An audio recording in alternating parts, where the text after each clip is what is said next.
Hello everyone. PG semester third, core course 14 और topic है गौरवशाली क्रांति। इंग्लैंड में गौरवपूर्ण क्रांति। गौरवपूर्ण क्रांति अथवा ग्लोरियस रेवोल्यूशन सन 1688 की क्रांति इंग्लैंड राज्य में हुई एक धार्मिक राजनीतिक क्रांति थी।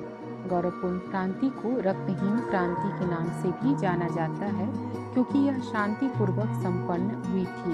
इंग्लैंड का राजा बदला, इंग्लैंड की शासन व्यवस्था बदली, पर कहीं खून का एक कतरा भी नहीं गिरा। इंग्लैंड के जेम्स द्वितीय द्वारा संसदीय संप्रभुता को चुनौती देने के फलस्वरूप ही इंग्लैंड राज्य में 1688 ईस्वी में क्रांति हुई। राजा जेम्स द्वितीय को अपनी पत्नी एनी समेत अपने निरंकुश शासन, संसद की अवहेलना करने तथा प्रोटेस्टेंट धर्म विरोधी नीति के कारण गद्दी छोड़नी पड़ी। इस क्रांति के बाद विलियम तृतीय और मैरी द्वितीय को इंग्लैंड के सह शासक के रूप में राजा और रानी बनाया गया।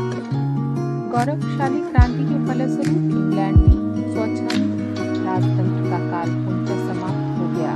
संसदीय शासन पद्धति की स्थापना हो जाने से जनसाधारण के अधिकतर अधिकार सुरक्षित हुए। राजनीतिक एवं धार्मिक अत्याचार के से मुक्ति मिली तथा लोग आर्थिक विकास की ओर अग्रसर होने लगे। इंग्लैंड का प्रधानमंत्री वालपोल स्वयं एक योग्य अर्थशास्त्री था। जॉर्ज तृतीय के शासनकाल में इंग्लैंड को पीढ़ी या बाढ़ आक्रमण की आशंका नहीं थी। आंतरिक शांति और सुदृढ़ता व्यापार की प्रगति में सहायक थी, जबकि यूरोप के अन्य देश राजनीतिक उलझन में फंसे हुए थे। ट्यूडर वंश के शक्तिशाली राजाओं के शासनकाल में संसद उनके हाथ की कठपुतली बनी रही। महारानी एलिजाबेथ प्रथम का संबंध ट्यूडर वंश से था और इंग्लैंड एवं फ्रांस के बीच 100 वर्षीय युद्ध हुआ। गुलाबों का युद्ध इंग्लैंड में हुआ था। 1867 ईस्वी तथा 1884 ईस्वी के सुधार अधिनियम के द्वारा इंग्लैंड में मजदूर वर्ग को मतदान वोटिंग का अधिकार प्राप्त हो गया। मजदूरों को मताधिकार प्राप्त होने से इंग्लैंड में समाजवादी आंदोलन की तेजी से प्रगति का दौर शुरू हुआ। इंग्लैंड में जनवरी 1980 ट्रेड यूनियनवादी तथा समाजवादी गुटों जैसे social democratic federation, Fabian society तथा इंडिपेंडेंट लेबर पार्टी के सदस्यों की मिलीजुली बैठक हुई। इस बैठक के परिणाम स्वरूप लेबर रिप्रेजेंटेशन कमेटी नामक एक संगठन का अस्तित्व आया। 1969 में इंग्लैंड की संसद ने अधिकार का अधिनियम बिल ऑफ राइट्स को पारित किया। इसके साथ इंग्लैंड में संसद की सर्वोच्चता स्थापित हो गई। गौरवपूर्ण क्रांति का परिचय। 1685 ईस्वी में चार्ल्स द्वितीय की मृत्यु के बाद इसका लघु भ्राता इंग्लैंड के राजसिंहासन पर जेम्स द्वितीय के नाम से आसीन हुआ। जेम्स द्वितीय ने राजा बनने के बाद कैथोलिक धर्म का प्रचार व प्रसार किया, जिसमें उसकी पत्नी एनी हाइट का भी अहम किरदार था, जो स्वयं कैथोलिक थी। उसने अपनी नीति को सफल बनाने के लिए सेना और लुई 14 में से प्राप्त धन को आधार बनाया। जब 1685 ईस्वी में फ्रांस में आतंक का वातावरण प्रारंभ हो गया था, तत्पश्चात फ्रांस में असंतोष शरणार्थी आतंक के दमन से बचने के लिए इंग्लैंड आने लगे। इससे इंग्लैंड में असंतोष फैला। जेम्स ने विश्वविद्यालय और सरकारी नौकरियों में भी कैथोलिक मतावलंबियों को रखा। जेम्स के अनुचित और अवैध कार्यों से इंग्लैंड में तीव्र रोष और विरोध फैल गया।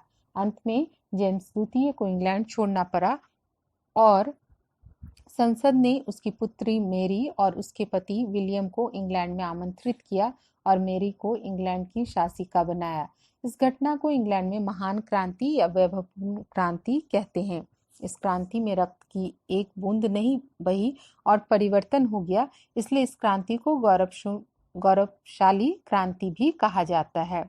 गौरवशाली क्रांति की पृष्ठभूमि एवं कारण। राजनीतिक कारण। जेम्स द्वितीय निरंकुश एवं स्वेच्छाचारी शासक था। उसने अपनी सेना में वृद्धि की जिससे कि वह जनता को आतंकित कर सके।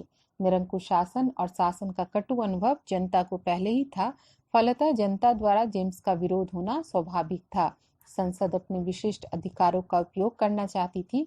वह राजा के अधिकारों को सीमित और नियंत्रित करना चाहती थी। फलस्वरूप राजा और संसद के मध्य संघर्ष प्रारंभ हो गया। इस संघर्ष का अंत शानदार क्रांति के रूप में हुआ और अंत में संसद ने राजा पर विजय प्राप्त कर ली। चार्ल्स द्वितीय के अवैध पुत्र मनमथ ने सिंहासन प्राप्ति के लिए जेम्स के विरुद्ध विद्रोह कर दिया और स्वयं को चार्ल्स द्वितीय का उत्तराधिकारी घोषित कर दिया। जेम्स द्वितीय ने मनमथ को युद्ध में परास्त कर बंदी बना लिया और उसे तथा उसके साथियों को न्यायालय द्वारा मृत्युदंड दिया गया। इस न्यायालय को खूनी न्यायालय भी कहा जाता है। स्कॉटलैंड में अर्ल ऑफ अर्गिल ने विद्रोह किया। इस विद्रोह का भी कठोरता से दमन किया गया। 300 बंदियों को मृत्युदंड दे दिया गया और 800 व्यक्तियों को दास बनाकर वेस्ट इंडीज द्वीपों में भेज दिया गया। स्त्रियों और बच्चों को भी क्षमा नहीं किया गया। इस क्रूरता और निर्दयता से जनता उससे धीरे धीरे रुष्ट हो गई। जेम्स द्वितीय फ्रांस के कैथोलिक राजा लुई चतुर्दश से आर्थिक और सैनिक सहायता प्राप्त कर इंग्लैंड में अपना निरंकुश स्वेच्छाकारी शासन स्थापित करना चाहता था। वह लुई 14वें के धन और सैनिक सहायता के आधार पर राज करना चाहता था।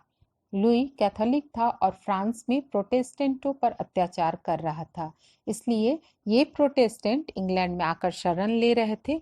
ऐसी दशा में इंग्लैंड वासी और संसद सदस्य नहीं चाहते थे कि जेम्स लुई से मित्रता रखे और उससे सहायता प्राप्त करे, अतः वे जेम्स के विरोधी हो गए। धार्मिक कारण। राजा जेम्स कैथोलिक मत का अनुयायी था, जबकि इंग्लैंड की अधिकांश जनता एंग्लिकन मत की अनुयायी थी। जेम्स के कैथोलिकों को आधिकारिक सुविधाएं प्रदान करना चाहता था। जेम्स ने पोप को इंग्लैंड में आमंत्रित किया और उसका अत्यधिक सम्मान किया। उसने इंग्लैंड में कैथोलिक कालिसिया भी स्थापित किया। इससे इंग्लैंड के प्यूरिटन और प्रोटेस्टेंट उसके विरोधी हो गए। टेस्ट अधिनियम के अंतर्गत केवल एंग्लिकन कलीसिया के अनुयायी ही सरकारी पद पर रह सकते थे। जेम्स ने इन अधिनियमों को स्थगित कर अनेक कैथोलिकों को राजकीय पदों पर प्रतिष्ठित किया। मंत्री, न्यायाधीश, नगर निगम के सदस्य तथा सेना में ऊंचे पदों पर कैथोलिक नियुक्त किए गए, अतः सांसद इससे रुष्ट हो गए। कैथोलिक मतावलंबी होने से जेम्स ने विश्वविद्यालयों में भी ऊंचे पदों पर कैथोलिकों को ही नियुक्त किया। क्राइस्ट चर्च कॉलेज में अधिष्ठाता पद पर और कैम्ब्रिज विश्वविद्यालय के कुलपति पद पर एक कैथोलिक को नियुक्त किया गया। मैकडॉनल्ड विद्यालय के भी रक्षा अधिकारियों को पृथक कर दिया गया, क्योंकि उन्होंने एक कैथोलिक को सभापति बनाने से इनकार कर दिया था। जेम्स द्वितीय ने इंग्लैंड को कैथोलिक देश बनाने के लिए 1687 ईस्वी और 1688 ईस्वी में 2 बार धार्मिक अनुग्रह की घोषणा की। प्रथम घोषणा से कैथोलिकों तथा अन्य मतावलंबियों पर लगे प्रतिबंधों और नियंत्रणों को समाप्त कर दिया गया और द्वितीय घोषणा में वर्ग एवं धर्म का पक्षपात किए बिना ही सभी लोगों के लिए राजकीय पदों पर नियुक्ति का मार्ग प्रशस्त किया गया। साथ ही कैथोलिकों को धार्मिक स्वतंत्रता प्रदान की गई एवं इससे संसद में भारी असंतोष व्याप्त हो गया। सांसद उसके घोर विरोधी हो गए। 1688 ईस्वी की प्रमुख घटनाएं। जेम्स द्वितीय के पुत्र का जन्म। जेम्स द्वितीय की पहली पत्नी की मेरी नामक पुत्री हुई थी। वह प्रोटेस्टेंट मतावलंबी थी और हॉलैंड में ऑरेंज के राजकुमार विलियम को ब्याही गई थी। वह भी प्रोटेस्टेंट था। इंग्लैंड वासियों को विश्वास था कि वही इंग्लैंड की शासिका बनेगी, इसलिए वे जेम्स के अत्याचार और अनुचित कार्यों को सहन करते रहे। जेम्स की दूसरी पत्नी कट्टर कैथोलिक थी। जब 10 जून 1688 को उसने पुत्र को जन्म दिया तो लोगों की यह धारणा बन गई कि उसका लालन पालन और शिक्षा कैथोलिक धर्म के अनुसार होगा और जेम्स की मृत्यु के बाद वही कैथोलिक राजा बनेगा। इससे उनमें भय और आतंक छा गया। हॉलैंड के विलियम और मेरी को निमंत्रण।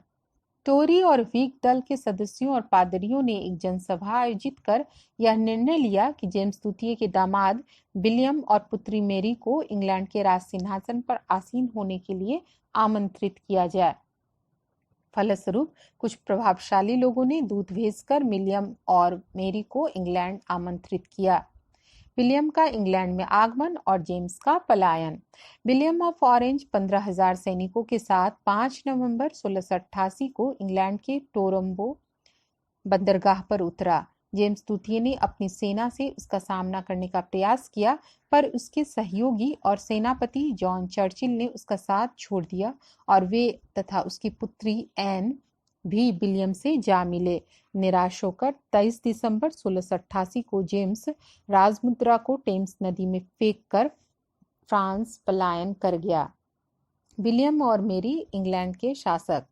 22 जनवरी 1689 ईस्वी को संसद की बैठक हुई, जिसमें बिल ऑफ राइट्स पारित हुआ। इसमें विलियम के सम्मुख कुछ शर्तें रखी गई थी, जिनको उसने स्वीकार कर लिया। इसके बाद विलियम तथा मेरी 13 फरवरी 1689 को इंग्लैंड के राजसिंहासन पर आसीन हुए। विलियम और मेरी संयुक्त शासक स्वीकार किए गए। क्रांति के महत्व और परिणाम। इस क्रांति द्वारा 1688 ईस्वी में इंग्लैंड में शासकों का परिवर्तन बिना रक्त की बूंद बहाए संपन्न हो गया।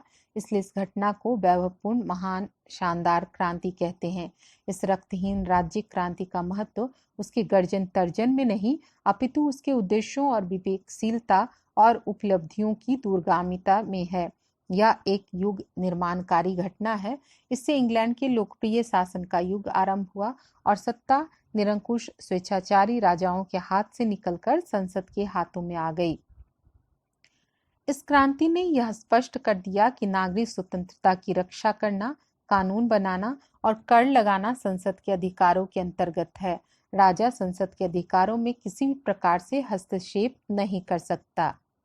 बिल ऑफ राइट्स में यह तथ्य स्पष्ट कर दिया गया कि कोई कैथोलिक राजा या वह व्यक्ति जिसका विवाह कैथोलिक से हुआ हो इंग्लैंड के राज सिंहासन पर आसीन नहीं हो सकेगा।